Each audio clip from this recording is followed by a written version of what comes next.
Alright, this is called What It's Like to Have Mental Illness. I have bipolar disorder. That's just like seizure disorder. This makes it hard to predict how I'll be functioning or feeling. The way it's like seizure disorder is the same kind of physical mechanism happens in the brain, and instead of having physical throw yourself around seizures, you have emotional seizures. I also have general anxiety disorder. This is like being chased with a knife all the time. I also have post-traumatic stress disorder. That's like being in Now, what does it mean to have bipolar disorder? Now, a normal person uses about 10% of their brain. Now, a manic person, which if you're bipolar, that means you have phases of mania and phases of depression, and then phases of, we call it remission, which is the goal of medication, or it can happen without medication sometimes. You just have natural remission. And so sometimes you're using this much of your brain. That's like up to 90%. We can see these things on brain scans. Now, a depressed brain ain't thinking. Depressed brain isn't working right. Things are not firing and not able to think clearly. You're real muddled. It's hard to move.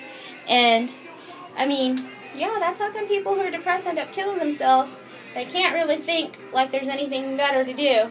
And you're often plagued, just plagued. The brain is just telling you again and again, you want to die, you want to die, you want to kill yourself, and you end up having obsessive thoughts about suicide.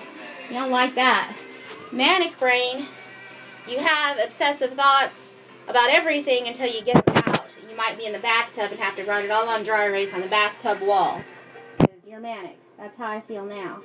And when you're normal, you're just using just a reasonable amount of your brain.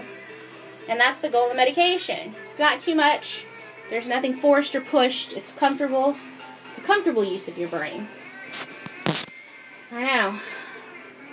Lots of geniuses like Edison and, were manic. They used up tons of their brain, and then they had phases where they were like, don't have brain going. Now, what makes these things move around? What makes them change? Well, there's triggers. I mean, it can be everything from, emotional triggers to, oh, you had a breakup, oh, someone died, oh, your friend was mean to you, oh, something at work was real hard. There can be triggers like that. Or there's all kinds of triggers. Environmental, the weather changes, seasons change, the amount of sunlight changes. Oh my gosh. Foods.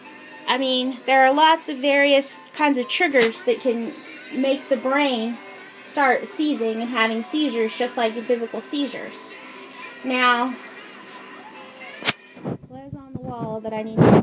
So what do you do if someone you love or someone close to you has this? Well, first, don't say anything stupid, okay? Because saying the wrong thing can trigger this crap going on. You might sound mean, you won't know. So don't say anything that you wouldn't say to someone with seizure disorder or diabetes, okay? My treatment is based on science. If you are a scientist, you can suggest treatment. My doctors have PhDs and MDs, okay? They're real doctors. They're not quacks. They're not made-up doctors. They're real doctors, okay? Unless you are one, you might need to gain a lot more information. So if someone you love has this, read books, really good books. If your child is someone you think has mental illness, or, maybe autism spectrum or something like that, I highly recommend you read the book, The Explosive Child. You must read that book, The Explosive Child. If you are a teacher, you must read that book. You have no idea what child you might get. You might get one of those. Be prepared. Read The Explosive Child. Also, the National Association for Mental Illness years, because there's not a cure for any of these things. If it's happening now, it's going to be happening in the future, and it's been happening in the past. So take the course every few years. Information changes. Don't know if you took it 10 years ago. You know everything. Also, if you live with someone who has mental illness, statistically, we know through science that you have a higher likelihood of experiencing mental illness yourself. I would recommend for every human being in the world to read the book Feeling Good by Dr. David Burns. This is an excellent book to help anybody feel good.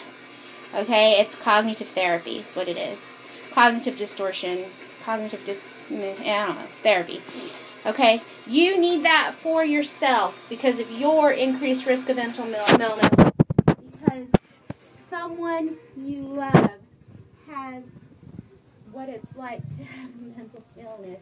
Someone you love is going through brain seizures and passing through all of these phases, and they might have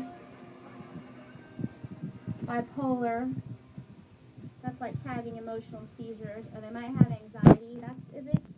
It's really like chemically in their body, someone's chasing them with a knife at all times.